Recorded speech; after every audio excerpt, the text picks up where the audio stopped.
ପିଲାମାନେ କିଛି ପଦାର୍ଥ ଅଛି ଯାହାକୁ ହାତରେ ସହଜରେ ଧରି ହୁଏ, ଯେପରି ଇଟା, ପଥର, ଚାଉଳ ଇତ୍ୟାଦି। ଆଉ କିଛି ପଦାର୍ଥ ଅଛି ଯାହାକୁ ଧରିବା ପାଇଁ ଚେଷ୍ଟା କଲେ ସେ ବୋହିଯାଏ, ଏଇ ଯେପରିକି ତେଲ, ଜଳ ଇତ୍ୟାଦି। ବାମ୍ଫ, ବିଭିନ୍ନ ପ୍ରକାର ଗ୍ୟାସ୍, ଏମିତି କେତେ ପଦାର୍ଥ ଅଛି ଯାହାକୁ ଧରିବା ପାଇଁ ଚେଷ୍ଟା କଲେ ସେ ଉଭେଇଯାଏ। ଦେଖ ପିଲେ, ଜଳ ଏକ ପଦାର୍ଥ ଯାହାକୁ ଥଣ୍ଡା କଲେ ବରଫରେ ପରିଣତ ହୁଏ ଏବଂ ଗରମ କଲେ ବାମ୍ଫରେ ପରିଣତ ହୁଏ। କ'ଣ ସବୁ ପଦାର୍ଥ ଗୁଡ଼ିକ ଏଇଭଳି ତିନୋଟି ରୂପ? ସେଗୁଡ଼ିକ କ'ଣ କ'ଣ? ତାହେଲେ ପିଲେ, ଆଉ ଡେରି କାହିଁକି, ମୁଁ ତୁମର ଆଲୋକ ସାର୍। ଆଜିର ବିଷୟବସ୍ତୁ ରହିଛି ପଦାର୍ଥର ବିଭିନ୍ନ ରୂପ ବା ଅବସ୍ଥା। ଆମ ଚାରିପଟେ ଯେତେ ସବୁ ପଦାର୍ଥ ଅଛି, ପ୍ରତ୍ୟେକ ପଦାର୍ଥ ଅନ୍ୟଠାରୁ ଭିନ୍ନ ଅଟେ। ଏହାକୁ ଜାଣିବା ପାଇଁ ବୈଜ୍ଞାନିକମାନେ ପଦାର୍ଥର ଭୌତିକ ଓ ରାସାୟନିକ ଗୁଣକୁ ନେଇ ଶ୍ରେଣୀ ବିଭାଗ କରିଛନ୍ତି। ଭୌତିକ ଗୁଣ ଅନୁଯାୟୀ ପଦାର୍ଥକୁ 5 ଭାଗରେ ବିଭକ୍ତ: କଠିନ, ତରଳ, ଗ୍ୟାସୀୟ, ପ୍ଲାଜମା, ବୋସ୍ ଆଇନଷ୍ଟାଇନ, କଣ୍ଡେନ୍ସେଟ୍। ଆମେ ଶେଷ ଦୁଇଟି ଉପର ଶ୍ରେଣୀରେ ପଢ଼ିବା। ବର୍ତ୍ତମାନ ଆମେ ପଢ଼ିବା ପଦାର୍ଥର ତିନୋଟି ଅବସ୍ଥା: କଠିନ, ତରଳ ଓ ଗ୍ୟାସୀୟ। ଆସ ଏହି ତିନୋଟି ଅବସ୍ଥା ବିଷୟରେ ଜାଣିବା ପାଇଁ ଆମେ ପଦାର୍ଥର 4ଟି ପ୍ରକୃତିକୁ ନେବା, ଯଥା ଆକାର, ଆୟତନ, ସଂକୋଚନତା, ଟାଣ ବା ପ୍ରବାହ। ଏହି 4ଟି ପ୍ରକୃତିକୁ ନେଇ ଆମେ ତିନୋଟି ଅବସ୍ଥା ମଧ୍ୟରେ ସାମଞ୍ଜସ୍ୟ ଅନୁଧ୍ୟାନ କରିବା। କଠିନ ଅବସ୍ଥାରେ ପଦାର୍ଥର ବିଭିନ୍ନ ପ୍ରକୃତି ଜାଣିବା ପାଇଁ 3ଟି ପାତ୍ର ନେବା ଓ ଗୋଟିଏ ମେଜରିଂ ସିଲିଣ୍ଡର ନେବା। 3ଟି ପାତ୍ର ଗୁଡ଼ିକରେ ପାଣି ଭରି କରିଦେବା ଏବଂ ଖଣ୍ଡିଏ ପଥର ପ୍ରତ୍ୟେକ ପାତ୍ରରେ ବୁଡ଼େଇବା। ଯେଉଁ ଓଭରଫ୍ଲୋ ପାଣି ପଡ଼ିଲା, ସେହି ଓଭରଫ୍ଲୋ ପାଣିକୁ ମେଜରିଂ ସିଲିଣ୍ଡର ସାହାଯ୍ୟରେ ମାପିବା। କ'ଣ ଦେଖିଲେ ପିଲେ? ନା, ପ୍ରତ୍ୟେକ ପାତ୍ରର ଓଭରଫ୍ଲୋ ପାଣି 30 ମିଲିଲିଟର ଲେଖେ ପାଇଲେ। ତାହେଲେ ଏ ପରୀକ୍ଷାରୁ ଆମେ କ'ଣ ଶିଖିବା? ପଥରଟିର ଆୟତନ ସ୍ଥିର ଅଟେ, ଅର୍ଥାତ୍ କଠିନ ପଦାର୍ଥର ଆୟତନ ସ୍ଥାୟୀ ଅଟେ। ଦ୍ୱିତୀୟଟି କ'ଣ ଦେଖିଲେ? ପ୍ରତ୍ୟେକ ପାତ୍ରରେ ପଥରଟି ପରିବର୍ତ୍ତନ କଲା ପରେ ମଧ୍ୟ ପଥରଟିର ଆକାର ସ୍ଥିର ଅଟେ, ଅର୍ଥାତ୍ କଠିନ ପଦାର୍ଥର ଆକାର ସ୍ଥାୟୀ ଅଟେ। କଠିନ ପଦାର୍ଥର ସଂକୋଚନତା ଜାଣିବା ପାଇଁ କିଛି ଚଖଡି ଗୁଣ୍ଡ ଏବଂ ସିରିଞ୍ଜ ନେବା। ଚଖଡି ଗୁଣ୍ଡ ସିରିଞ୍ଜ ଭିତରେ ଭରି କରି ତାର ଗୋଟିଏ ମୁଣ୍ଡରେ ଆଙ୍ଗୁଠିଟି ଧରି ପିଷ୍ଟନଟିକୁ ଚିପିବା ପାଇଁ ଚେଷ୍ଟା କରିବା। ଦେଖୁଛ ପିଲେ, ପିଷ୍ଟନଟି ଚିପି ହେଉନି। ଏହାର ମାନେ ଚଖଡି ଗୁଣ୍ଡ ସଂକୋଚନ କ୍ଷମ ନୁହେଁ, ଅର୍ଥାତ୍ କଠିନ ପଦାର୍ଥ ସଂକୋଚନ ଅକ୍ଷମ ଅଟେ। କଠିନ ପଦାର୍ଥ ଗୁଡ଼ିକ ଟାଣ, ରିଜିଡ୍ ବା ପ୍ରବାହ, ଫ୍ଲୁଇଡ୍। ଏହାକୁ ଜାଣିବା ପାଇଁ ଆମେ ପଥରଟିକୁ ଚିପିବା। ଯେତେବେଳେ ପଥରଟିକୁ ଆମେ ଚିପୁଛେ, ଟାଣ ଅନୁଭବ କରୁଛେ, ଅର୍ଥାତ୍ କଠିନ ପଦାର୍ଥ ଗୁଡ଼ିକ ଟାଣ ବା ରିଜିଡ୍ ଅଟେ। ତାହେଲେ କଠିନ ଅବସ୍ଥାରେ ପଦାର୍ଥର ସ୍ଥାୟୀ ଆକାର, ସ୍ଥାୟୀ ଆୟତନ ଏବଂ ଇଏ ସଂକୋଚନ ଅକ୍ଷମ ଓ ଟାଣ ବା ରିଜିଡ୍ ଅଟେ। ତରଳ ଅବସ୍ଥା।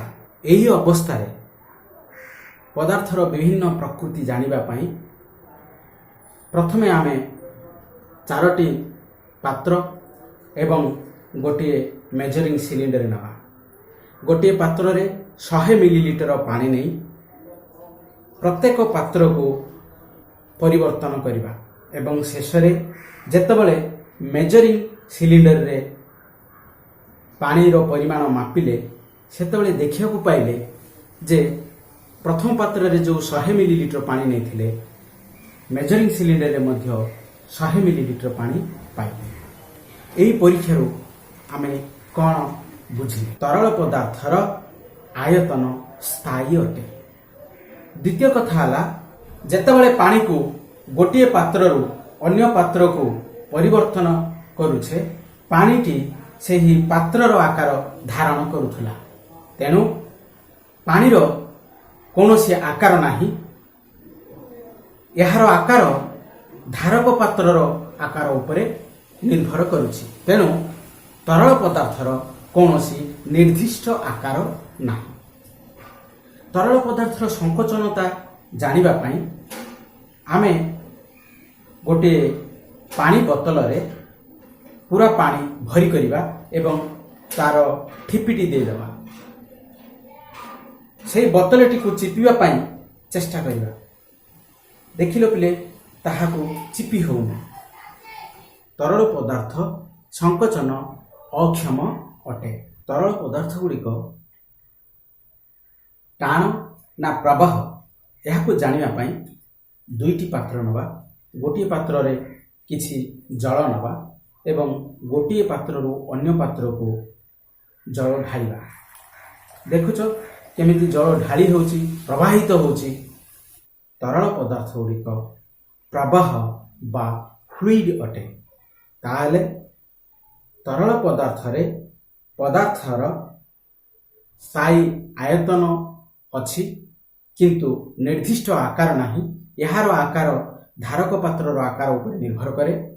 एगुड़िक संकोचन अक्षम एवं एगुड़िक प्रवाहित बा प्रवाह फ्लुइड अटे। गैसीय अवस्था रे पदार्थर विभिन्न प्रकृति को जानिबा पई आमे तीनोटी विभिन्न आकारर बोतल नवा एवं प्रत्येक बोतल रे अध मिनिट लेखे धूप धुआं भरी करिबा एवं बोतलर ठिपी को बंद कर दवा। कौन देखिले अध मिनिट लेखे जो धुआं प्रत्येक बोतल भरी ही जाउथला तामाने धूप धुआं बा गैसीय पदार्थर कौनसी निर्दिष्ट आयतन नाही। द्वितीय कथा हला जेतेबेले ठिपी बंद करिछे सेतेबेले धूप धुआंटी बोतलर आकार धारण करिछि एवं ठिपी खोलु खोलु धुआं उभे जाउछि। ता अर्थ जे गैसीय पदार्थर कौनसी निर्दिष्ट आकार नाही। आस गैसीय पदार्थर संकोचनता जानिबा पई आमे गोटे खाली सिरिंज नबा एवं पिस्टनटी को टाणी सिरिंज रो गोटे मुंडरे आंगुठी दे पिस्टनटी को चिपिबा पई चेष्टा करिबा। पिले तमे देखुछ जे पिस्टनटी चिपि ही जाउछि। ता माने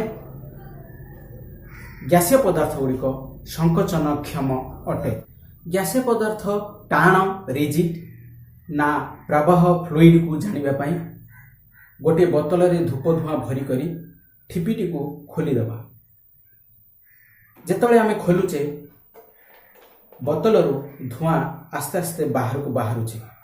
तेणु गैसीय पदार्थ गुड़िक प्रवाह बा फ्लुइड अटे।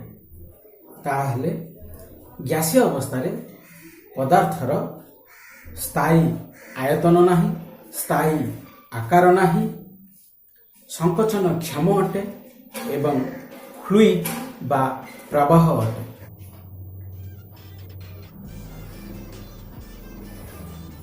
वर्तमान पदार्थर तीनोटी अवस्था को खाई सारी। आओ तुमे माने